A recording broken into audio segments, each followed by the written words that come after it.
नमस्कार, आप देख रहे हैं चार कवाल, साथ में आपके शिखा ठाकुर। प्रधानमंत्री नरेंद्र मोदी 2 दिन के गुजरात दौरे पर हैं और आज उन्होंने द्वारका में स्कूबा डाइविंग की। प्रधानमंत्री मोदी ने कहा कि ये एक दिव्य अनुभव था। मोदी ने बेट द्वारका में भगवान द्वारिकाधीश की पूजा अर्चना की और इसके बाद उन्होंने ओखा को बेट द्वारका से जोड़ने वाले सुदर्शन सेतु का लोकार्पण कर ये सौगात बड़ी दी। साथ ही इस प्रोग्राम में प्रधानमंत्री मोदी अभी भी शिरकत करने वाले हैं। ये तस्वीरें भी हम आप तक पहुंचाएंगे, लेकिन उससे पहले पूजा का रुख करते हैं। और देखिए, दूसरी ओर प्रधानमंत्री नरेंद्र मोदी ने रेडियो प्रोग्राम मन की बात के 110वें एपिसोड में नारी शक्ति के योगदान को नमन किया। इस मौके पर पीएम मोदी ने कहा कि महाकवि भारतियार जी ने कहा है कि विश्व तभी समृद्ध होगा जब महिलाओं को मिलेंगे समान अवसर। उन्होंने आज के एपिसोड में ड्रोन दीदी से बात की और कहा आज गांव-गांव में ड्रोन दीदी की चर्चा हो रही है। हर किसी की जुबान पर नमो ड्रोन दीदी चल पड़ा है। अगली खबर के लिए रुक कर लेते हैं प्रिया सिन्हा का। तीसरी बड़ी खबर यूपी के अंबेडकर नगर सीट से लोकसभा सांसद रितेश पांडे से जुड़ी हुई है। बहुजन समाज पार्टी से उन्होंने इस्तीफा दे दिया है। रितेश अब बीजेपी में शामिल हो गए। हाल ही में पीएम नरेंद्र मोदी के साथ संसद की कैंटीन में लंच करते हुए भी उनको देखा गया था। लोकसभा चुनाव से पहले मायावती के लिए इसे एक बड़े झटके के तौर पर देखा जा रहा है। मायावती को चिट्ठी लिखकर उन्होंने कहा कि पार्टी में हो रही अपनी उपेक्षा की वजह से उन्होंने पार्टी से इस्तीफा देने का फैसला किया है। इस पर हर एक डिटेल आप तक आगे हम पहुंचाएंगे, लेकिन उससे पहले रुख करेंगे आयुष सूर्यवंशी का। और चौथी खबर, जहां पश्चिम बंगाल के संदेश खाली को लेकर है आग, अभी भी यहां सुलग रही है। जगह जगह सुरक्षा बल तैनात हैं। वहीं संदेश खाली मानवाधिकार उल्लंघन के आरोपों की जांच के लिए टीम पहुंच रही थी। एक civil society fact finding committee को पश्चिम बंगाल पुलिस ने 70 किलोमीटर पहले ही रोक दिया। इसके बाद जमकर हंगामा हुआ। तस्वीरें आपको दिखाएंगे, लेकिन उससे पहले रुख करेंगे शिखा ठाकुर का। तो चलिए चार के बाद की करते हैं शुरुआत। लोकसभा चुनाव से पहले एक बार फिर से प्रधानमंत्री नरेंद्र मोदी गुजरात के दौरे पर रहे। राजनीतिक रूप से उनकी ये यात्रा अहम मानी जा रही है। साथ ही कई बड़ी सौगात भी प्रधानमंत्री ने दिया। आपको एक रिपोर्ट के जरिए दिखाते हैं।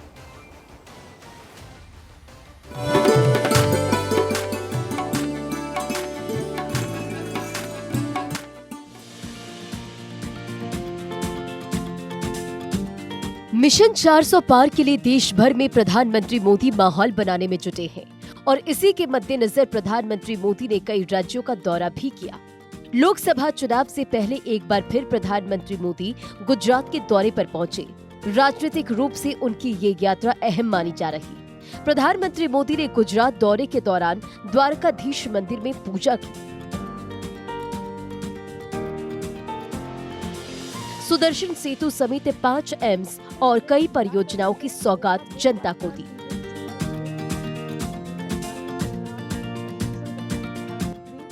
जब मैंने पुरातत्वविदों से ये जाना था तो एक बहुत बड़ी जिज्ञासा थी। मन करता था कभी न कभी समुद्र के भीतर जाऊंगा और उस द्वारिका नगरी के जो भी अवशेष हैं उसे छू करके श्रद्धा भाव से नमन करूंगा। अनेक वर्षों की मेरी वो इच्छा आज पूरी हुई। मेरा मन बहुत गदगद है। मैं भाव विभोर हूं। दशकों तक जो सपना संजोया हो और उसे आज उस पवित्र भूमि को स्पर्श कर करके पूरा हुआ होगा। आप कल्पना कर सकते हैं मेरे भीतर कितना अभूत आनंद होगा। गुजरात को प्रधानमंत्री मोदी ने 52,250 करोड़ के विकास कार्यों की सौगात दी, जिसमें स्वास्थ्य, सड़क, रेल, ऊर्जा, पेट्रोलियम और प्राकृतिक गैस, पर्यटन जैसे महत्वपूर्ण क्षेत्र सम्मिलित हैं। पीएम सुबह बेट द्वारका मंदिर पहुंचे और यहां दर्शन पूजन किया। इसके बाद उन्होंने नवनिर्मित सुदर्शन सेतु का उद्घाटन किया। लगभग 980 करोड़ रुपए की लागत से बना यह केबल ब्रिज ओखा मुख्य भूमि को बेट द्वारका द्वीप से जोड़ता है। साथ ही प्रधानमंत्री राजकोट, भटिंडा, रायबरेली, कल्याणी और मंगलागिरी को एम्स की सौगात दी। एम्स के जरिए प्रधानमंत्री ने मजबूत राजनीतिक नींव रखी। ये राज्यों के लिए एक बड़ी योजना साबित होगी। देश भर के लिए 52,250 करोड़ रुपए के प्रोजेक्ट्स, 5 राज्यों को 5 नए एम्स का उद्घाटन। गुजरात के राजकोट, पंजाब के भटिंडा में एम्स, यूपी के रायबरेली, पश्चिम बंगाल के कल्याणी में एम्स, आंध्र प्रदेश के मंगलागिरी में भी एम्स, 23 राज्यों में यूटीएस में 11,500 करोड़ से ज्यादा के प्रोजेक्ट्स, 200 हेल्थ केयर का उद्घाटन और शिलान्यास, 9,000 करोड़ का नई मुद्रा पानीपत पाइपलाइन प्रोजेक्ट, 300 मेगावाट की भुज 2 सोलर एनर्जी प्रोजेक्ट, ग्रिड से जुड़ा 600 मेगावाट का सोलर पीवी बिजली project, Khabra solar energy project, 200 megawatt का दयापुर इल पवन ऊर्जा प्रोजेक्ट। प्रधानमंत्री मोदी गुजरात में बीजेपी का सबसे बड़ा चेहरा है। गुजरात में बीजेपी लोकसभा चुनावों में क्लीन स्वीप की हैट्रिक लगाने की तैयारी में है। लोकसभा चुनाव 2024 से पहले प्रधानमंत्री मोदी गुजरात के साथ साथ कई अन्य राज्यों को बड़ी सौगात दे रहे हैं और एक साथ कई सियासी समीकरण को साध रहे हैं। जैसे जैसे लोकसभा चुनाव नजदीक आ रहा है, वैसे वैसे देश में राजनीतिक गतिविधियां बढ़ती जा रही है। Bureau report, Bharat 24।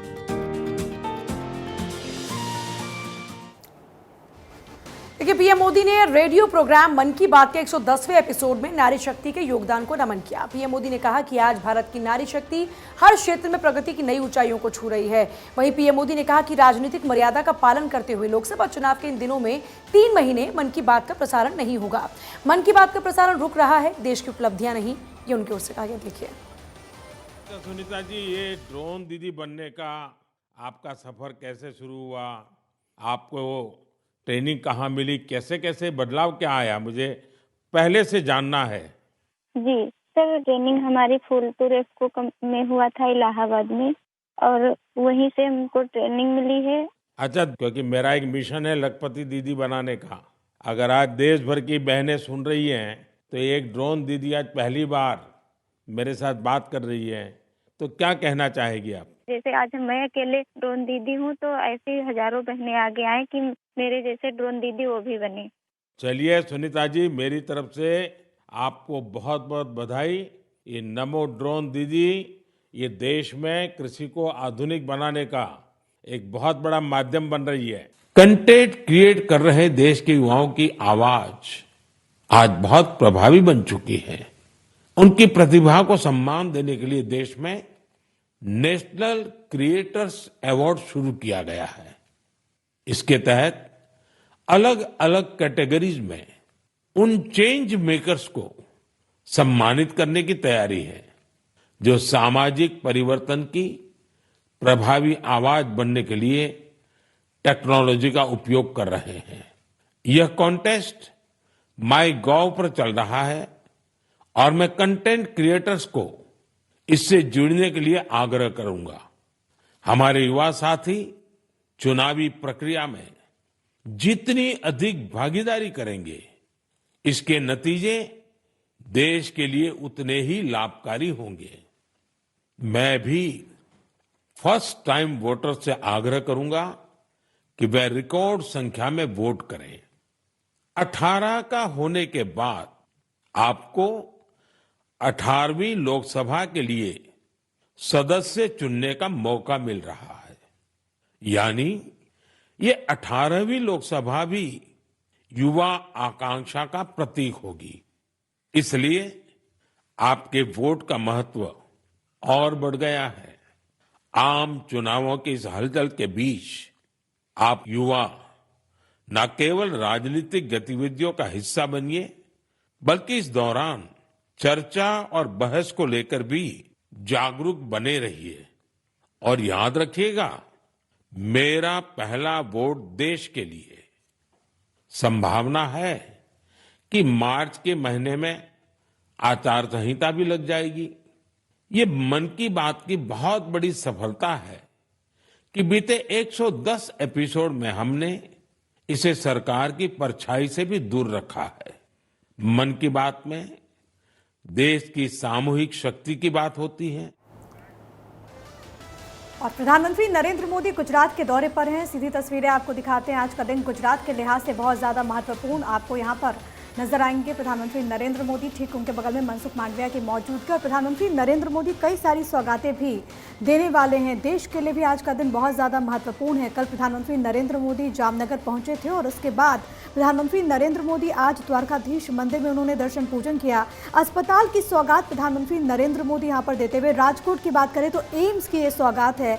आपको ये बताते चले कि 5 एकड़ में ये फैला हुआ है। और सबसे बड़ी बात है कि प्रधानमंत्री नरेंद्र मोदी ने जब गुजरात दौरे पर वो निकले थे तभी उन्होंने इस बात का जिक्र किया था और ये कहा था कि गुजरात के विकास यात्रा के लिए आज का दिन बहुत ज़्यादा महत्वपूर्ण है। आपको यहाँ पर मुख्यमंत्री भूपेंद्र पटेल भी नजर आएंगे। और सबसे बड़ी बात है कि पीएम राजकोट से एक बड़ी सौगात देश को देने वाले हैं, क्योंकि देश के कई राज्यों में प्रधानमंत्री नरेंद्र मोदी स्वास्थ्य के लिहाज से जो प्रमुख अस्पताल हैं उसका यहाँ पर उद्घाटन करने वाले हैं। प्रधानमंत्री नरेंद्र मोदी दरअसल यहाँ पर जो एम्स है उसकी सौगात देने वाले हैं। ये तस्वीरें आपकी टीवी स्क्रीन पर हम आपको इस वक्त दिखा रहे हैं, जहाँ पर प्रधानमंत्री नरेंद्र मोदी राजकोट के पहले एम्स की सौगात यहाँ पर देते हुए 5 एम्स दरअसल प्रधानमंत्री नरेंद्र मोदी देश के अलग अलग हिस्सों में आज समर्पित करने वाले हैं। और तमाम राज्य जो हैं वो वर्चुअली इससे जुड़ेंगे। लेकिन क्योंकि राजकोट की अगर बात करें तो यहाँ पर राजकोट का ये पहला एम्स है और यहाँ पर तमाम तरह की सुविधाएं हैं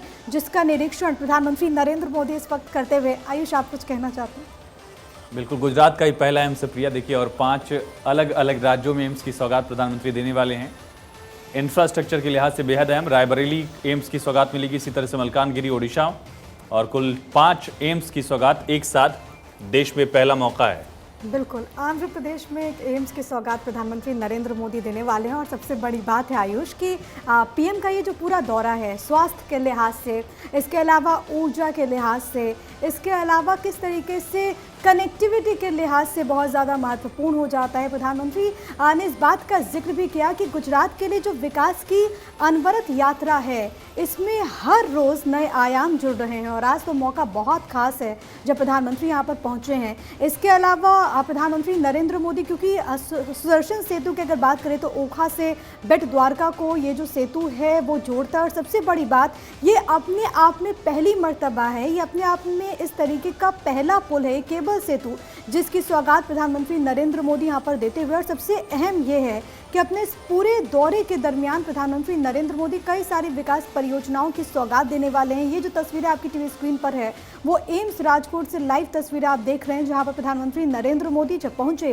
तो उनका स्वागत मुख्यमंत्री भूपेंद्र पटेल करते हुए आपको मनसुख मांडविया भी यहाँ पर नजर आएंगे। और अब प्रधानमंत्री नरेंद्र मोदी तमाम चीज़ों को देख रहे हैं, निरीक्षण उसका करते हुए, किस तरीके से यहाँ पर तमाम तरह की जो फैसिलिटीज़ हैं, किस तरीके से यहाँ के जो आसपास के लोग हैं। और एम्स अगर यहाँ पर शुरू हो रहा है तो न केवल राजकोट की जनता इससे लाभान्वित होगी, बल्कि जो आसपास के ज़िले हैं, आसपास के जो शहर हैं, समूचे प्रदेश के लिए ये एक बहुत बड़ी खबर हो जाती है उनके लिहाज से, चिकित्सा के लिहाज से, क्योंकि यहाँ पर वो तमाम लोगों को बेहतरीन स्वास्थ्य की सुविधा आयुष मिल पाएगी। बिल्कुल शिखा।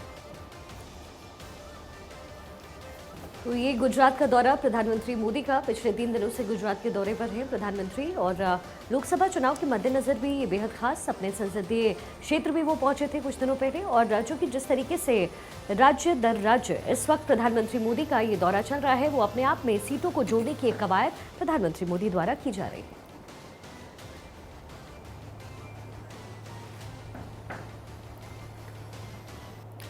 यूपी में बहुजन समाज पार्टी के सांसद रितेश पांडे बीजेपी में शामिल हो गए हैं। उत्तर प्रदेश के डिप्टी सीएम ब्रजेश पाठक ने पार्टी में उनकी ज्वाइनिंग कराई।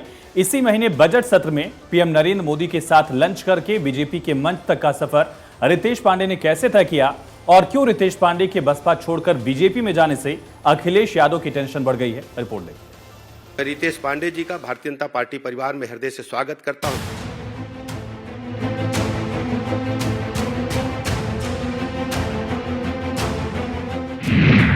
बीजेपी में रितेश, टेंशन में अखिलेश।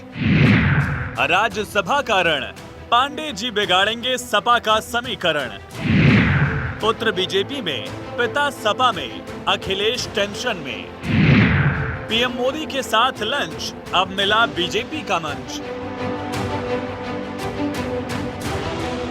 बजट सत्र के दौरान प्रधानमंत्री नरेंद्र मोदी ने 9 सांसदों के साथ लंच किया था। उनमें से एक नाम बसपा सांसद रितेश पांडे का भी था। असर ये हुआ कि यूपी के अंबेडकर नगर से सांसद रितेश पांडे 20 दिन के अंदर भाजपा में शामिल हो गए। मसला सिर्फ ये नहीं है कि रितेश पांडे ने चुनाव से पहले अपना झंडा बदल लिया है। रितेश पांडे का बीजेपी में जाना अखिलेश यादव की नींद उड़ाने वाला कदम भी है, क्योंकि रितेश पांडे के पिता समाजवादी पार्टी से विधायक हैं और यूपी की 10 राज्यसभा सीटों के लिए वोटिंग होनी है। रितेश पांडे के पिता राकेश पांडे बीजेपी के पक्ष में वोट करेंगे, ये लगभग तय माना जा रहा है। जहां अखिलेश यादव राजा भैया से 2 वोट करवाने की जुगत में थे, इधर अपनी ही पार्टी का एक वोट कट गया। रितेश पांडे दिल्ली बीजेपी मुख्यालय पहुंचे, जहां यूपी के उप मुख्यमंत्री ब्रजेश पाठक, पार्टी प्रदेश अध्यक्ष भूपेंद्र चौधरी ने उनकी ज्वाइनिंग करवाई। इससे पहले उन्होंने पार्टी की बैठकों में न बुलाने और किनारे करने के आरोपों को लेकर बसपा से इस्तीफा दे दिया था। मैं आप सभी लोगों का धन्यवाद देना चाहता हूं कि आपने मुझे आज भारतीय जनता पार्टी की प्राथमिकी सदस्यता ग्रहण करवाई है और मुझे भारतीय जनता पार्टी परिवार में आप लोगों में बड़े प्रेम और सम्मान के साथ जोड़ा है। मैं इसके लिए आप सभी लोगों का आभारी हूं। खास तौर से मैं देश के यशस्वी प्रधानमंत्री आदरणीय श्री नरेंद्र मोदी जी के विजन को देखते हुए जो विकसित भारत की एक कल्पना है, उसमें अपना सहयोग देने के लिए इस बड़े मिशन के साथ भारतीय जनता पार्टी के साथ जुड़ करके और उनके नेतृत्व में काम करने के लिए आगे आया हूं। मैं रितेश पांडे जी का भारतीय जनता पार्टी परिवार में हृदय से स्वागत करता हूं, अभिनंदन करता हूं और आप सबको भरोसा दिलाता हूं कि जिस ढंग से रितेश पांडे जी ने भारतीय जनता पार्टी परिवार में सदस्य बनकर के एक बड़ा साहसिक कदम उठाया है कि देश में विकसित भारत की परिकल्पना जो माननीय प्रधानमंत्री जी ने देखी है, उस दिशा में पूरे प्रदेश के नौजवानों को जोड़ने का काम करेंगे।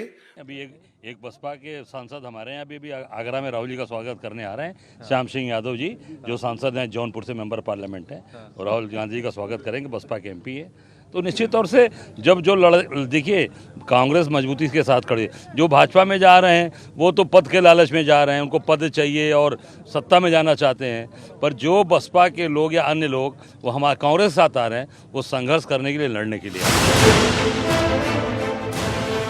बसपा सुप्रीमो मायावती ने रितेश पांडे के इस्तीफे पर ट्वीट के जरिए ही पलटवार किया। आरोप लगाया कि रितेश पांडे जैसे सांसद दूसरी पार्टियों के इर्द गिर्द घूमते रहे। अंबेडकर नगर लोकसभा चुनाव के लिहाज से बीजेपी के लिए बहुत अहम है।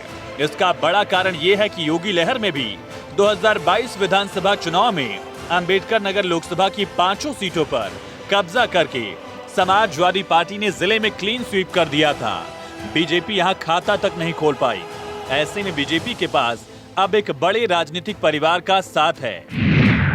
रितेश पांडे खुद बसपा से सांसद बने। पिता राकेश पांडे सपा से 2022 में विधायक बने। पिता राकेश पांडे 2009 में भी बसपा से सांसद रहे हैं। रितेश पांडे खुद 2017 में अंबेडकर नगर की ही जलालपुर से विधायक बने थे। एक दशक से रितेश सक्रिय राजनीति में हैं। रितेश पांडे के चाचा पवन पांडे भी विधायक रहे हैं। 1991 में अकबरपुर से ही शिवसेना से विधायक रहे। ढांचा गिराने के मामले में पवन पांडे भी आरोपी रहे। क्षेत्र में परिवार का राजनीतिक प्रभाव अच्छा खासा माना जाता है।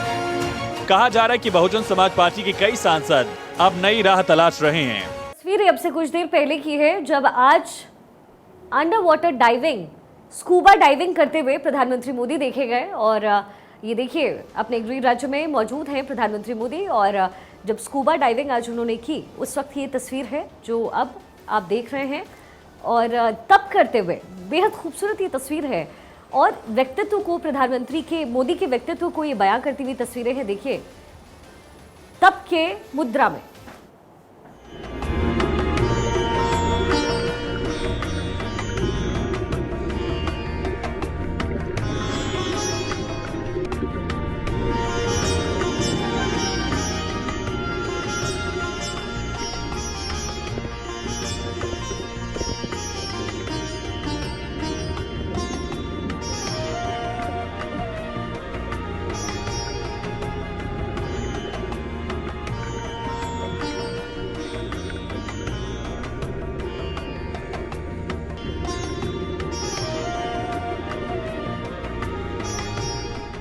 मेरे लिए साहस से ज्यादा श्रद्धा थी।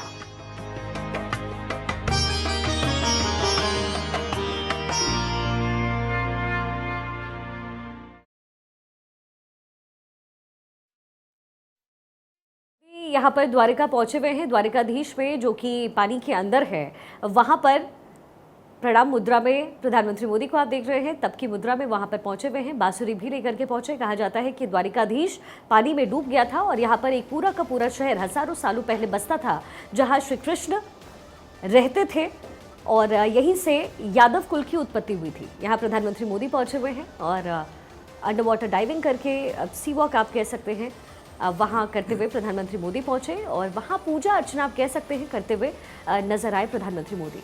हाथ में मोर का पंख, बांसुरी लिए हुए प्रधानमंत्री मोदी यहाँ पहुंचे और तब की मुद्रा में द्वारिकाधीश में प्रधानमंत्री मोदी नजर आ रहे हैं।